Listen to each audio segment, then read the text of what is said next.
Bismillahirrahmanirrahim. Welcome back to my channel. Today our topic of discussion is the balance of trade. This topic is very much common studied in the business as well as the economics.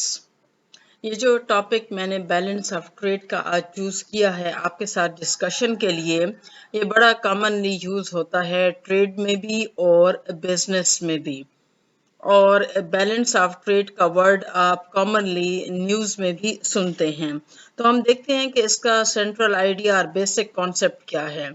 It indicates the difference between the value of the exports and value of imports of the goods of a country during the period of 1 year.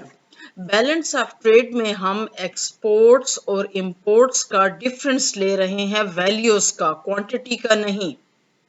आप rupees में major कर रहे हैं, आप dollar ले रहे हैं या आप कोई भी करेंसी ले रहे हैं, आप वैल्यूज की मेजरमेंट पर बात कर रहे हैं और सिर्फ फिजिकल गुड्स की बात कर रहे हैं। हम इसमें सर्विसेज की बात नहीं कर रहे। जब हम बैलेंस ऑफ पेमेंट को पढ़ेंगे और स्टडी करेंगे तब हम गुड्स और सर्विसेज दोनों को लेंगे। तो इससे साबित हुआ कि वैल्यू ऑफ एक्सपोर्ट्स लेकिन physical goods, value of imports लेकिन फिजिकल गुड्स, और during the period of 1 year। Time period को आप ऑलवेज मेंशन करेंगे। आप 1 month का, 15 days का, 2 months का टाइम भी ले सकते हैं, लेकिन जो मैक्सिमम टाइम पीरियड है मेजरमेंट का बैलेंस ऑफ ट्रेड का, that is the 1 year। So formula हम क्या सेट करते हैं कि value of exports minus value of imports, but we are just taking the physical goods.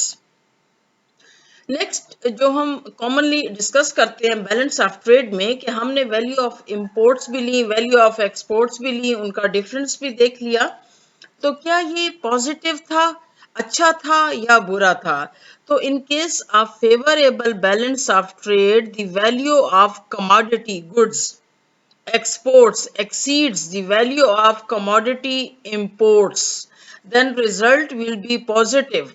जब हमारी एक्सपोर्ट्स की वैल्यू ज्यादा होगी और इंपोर्ट्स की वैल्यू कम होगी, we are not talking about the quantity, we are discussing the values, तो रिजल्ट हमारा पॉजिटिव आएगा। ये जो पॉजिटिव रिजल्ट आएगा दैट इंडिकेट्स कि कंट्री की पोजीशन बहुत ज्यादा स्ट्रांग है। वी आर द क्रेडिटर, हम कर्ज देने वालों में हैं, हम लेने वालों में नहीं हैं। और जब वैल्यू ऑफ एक्सपोर्ट्स ज्यादा होंगी तो ज्यादा से ज्यादा foreign exchange will enter in our country, we will have the a huge reserve of the foreign exchange, और यही foreign exchange will utilize in the opening of the new factories, in increasing the employment opportunities, or in improving the lifestyle of the people। क्योंकि हमें huge capital चाहिए कि हम नई factories को open करें या अपने कंट्री के लोगों को फैसिलिटेट करें, उनका लाइफस्टाइल इंप्रूव करें, अपना एम्प्लॉयमेंट रेट इंक्रीज करें। तो जब हमारे पास फॉरेन एक्सचेंज ज्यादा हो जाएगा बैलेंस ऑफ ट्रेड के थ्रू, तो हम अपनी जो इंपोर्ट्स हैं वो भी बढ़ा सकते हैं, जो हमारी कैपिटल गुड्स की से रिलेटेड या इंडस्ट्रियल रिलेटेड इंपोर्ट्स हैं वो इंपोर्ट्स हम बढ़ा सकते हैं, और इसी फॉरेन एक्सचेंज को जनरल पब्लिक की बेटरमेंट के लिए यूज कर सकते हैं। इसके मुकाबले में अनफेवरेबल बैलेंस ऑफ ट्रेड क्या होता है कि जब हमारी एक्सपोर्ट्स की वैल्यू कम होती हैं और इंपोर्ट्स की वैल्यूज हमारी ज्यादा हो जाती हैं physical goods की, and we get the negative value of the balance of trade, and we are the debtors, हम कर्जा लेने वाले बन जाते हैं, and we have to pay more and more foreign money।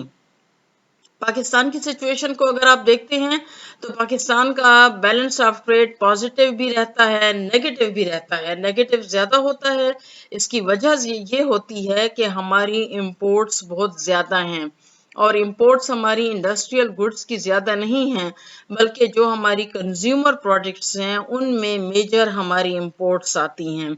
और ये जो कंज्यूमर प्रोडक्ट्स की इंपोर्ट्स हैं ये कंट्री के लिए किसी सूरत भी बेनिफिशियल नहीं होती हैं, क्योंकि फर्दर ये गुड्स की जनरेशन में कोई इंपॉर्टेंट रोल प्ले नहीं करती हैं।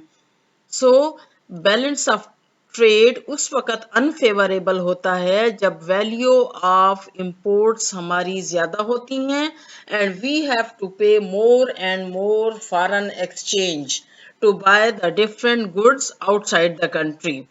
So this was the introduction about the balance of trade. I hope you will understand and you will like it and share it.